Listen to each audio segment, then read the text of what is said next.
дүниетану сабағынан түсінік. Елімізде кейбір облыстарда үскірік, құрғақшылық, су тасқыны, дабыл дауыл, табиғат апаттары болып тұрады. Ол кезде табиғат апаттары болған кезінде қауіпсіздік ережелерін сақтауымыз қажет. Таулы аймақтарда жер сілкінісі, сел тасқыны болып тұрады. Ата-бабамыз қамдаған қапы қалмайды деп бекер айтпаған, тегін айтпаған. Біз алдын ала табиғат апаттарын болжап отыруымыз қажет.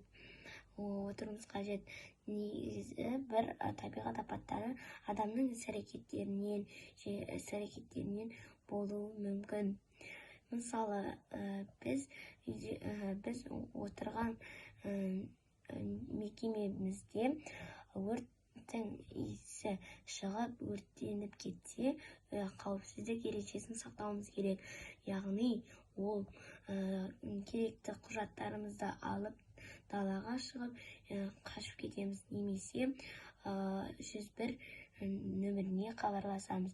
Себебі 101 нөмірі өрт сөндіруші.